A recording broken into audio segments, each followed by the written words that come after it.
What are you saying, fam? Your boy Rob, aka Card Shark. Okay, so I have to make a correction to the last video. And the correction is this.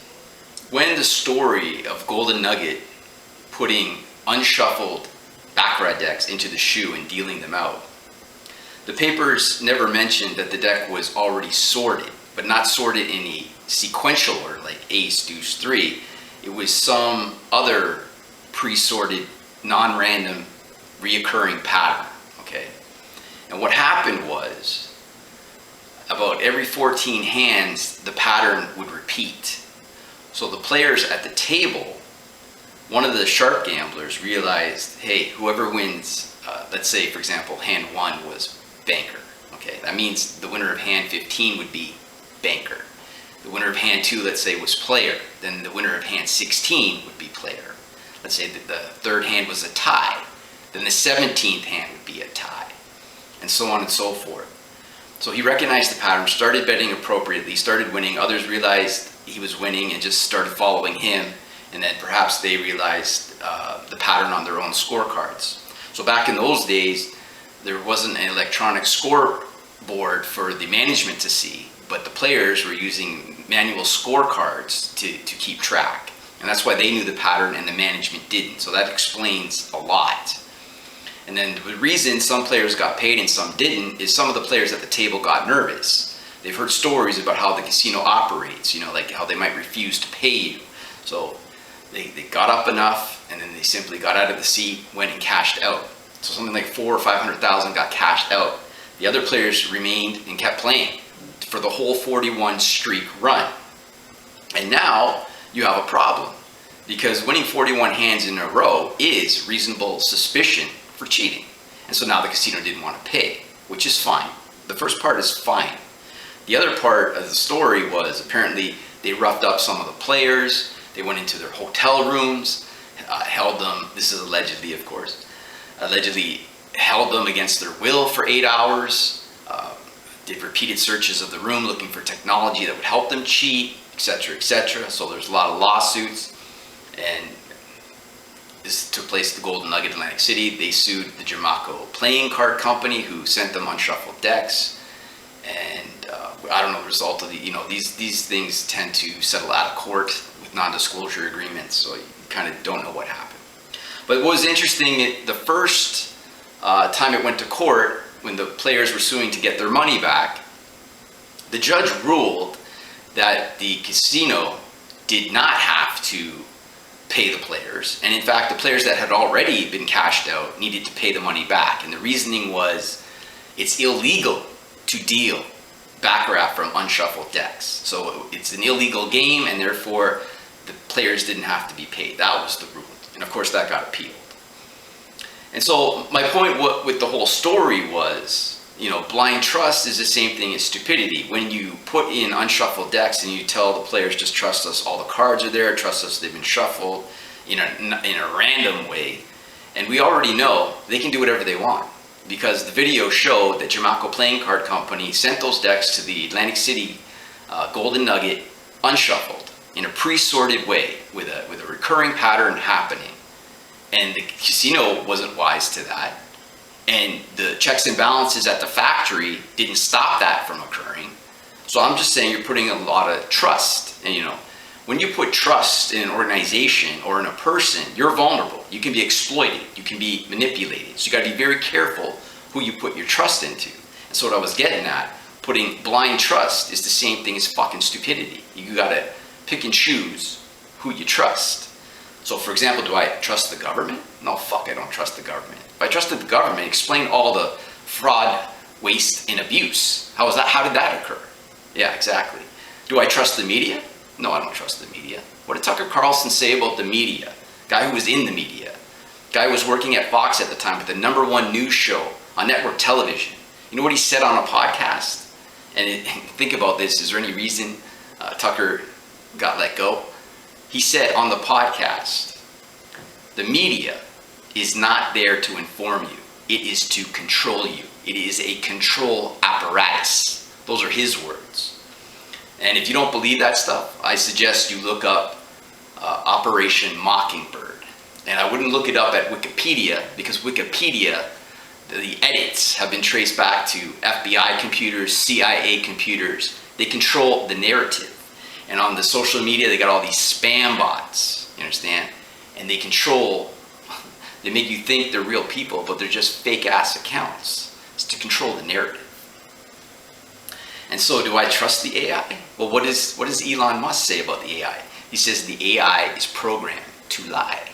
And I know for a fact on YouTube, I'm probably not going to send this out because the AI is listening to me right now. They've taken down videos that had no business being taken down. There wasn't any misinformation in the video. And you get a nasty email saying you're a danger to the YouTube community. And I'll have you know that people have contacted me over the years through YouTube. And they certainly didn't say I was a danger to them. They said I was a fucking credit, somebody who helped them. I'm net positive for YouTube, you understand? In any event,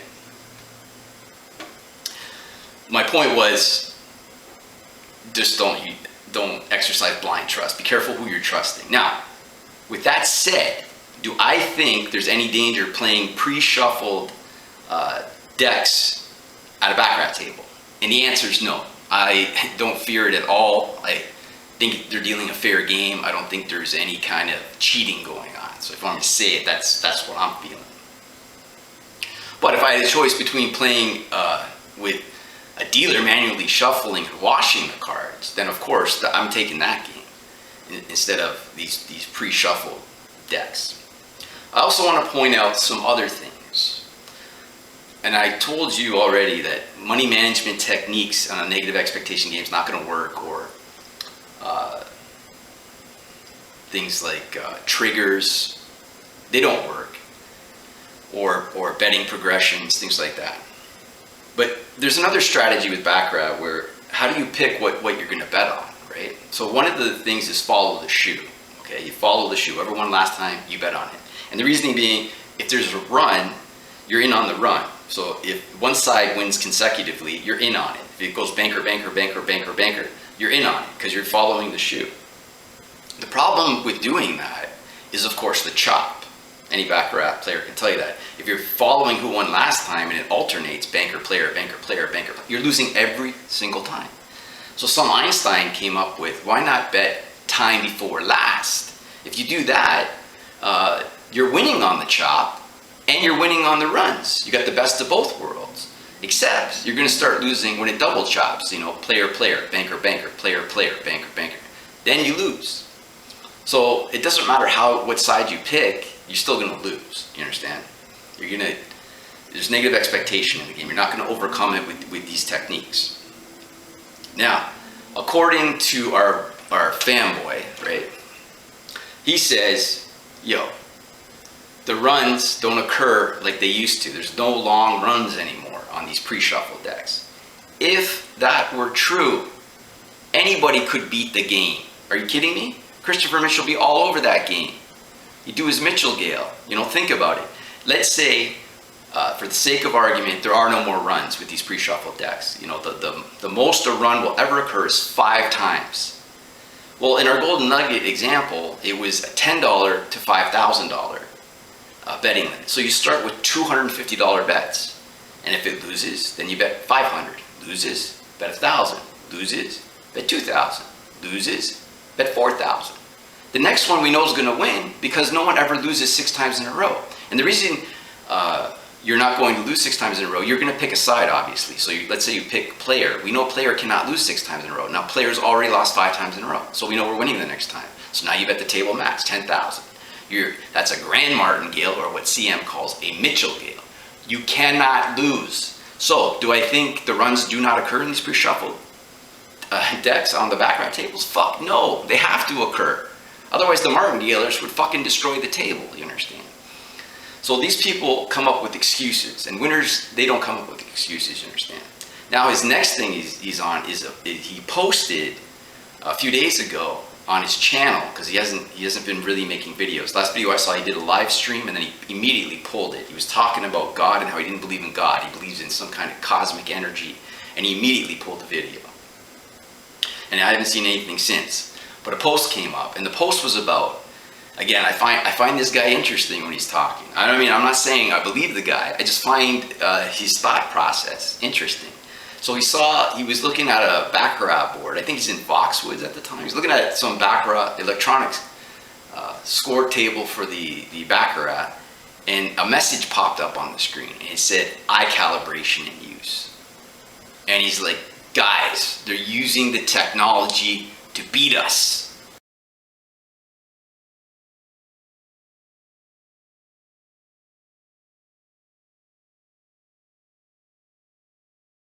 And in the Golden Nugget example, I also want to point out, here's something else to consider, that the management staff was completely incompetent. Even though they could not see the 14 hands, the previous 14 hands, what the results were, to see that it was repeating for the next 14 hands, even though they could not see that, they could see that these people are going on an unusually long run. They could have shut down the table. They could have seized the shoe and brought in new decks and do the manual shuffle, wash them, shuffle them, and cut them, have a player cut them, and then burn the appropriate number of cards. They could have done all that. They didn't do that. So they didn't protect the house's assets. So you think about that. They didn't protect the house, but you expect them to protect you. Hey guys, it's a fair game, guys.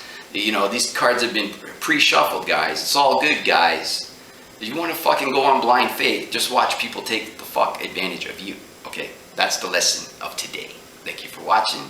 Good luck on your game.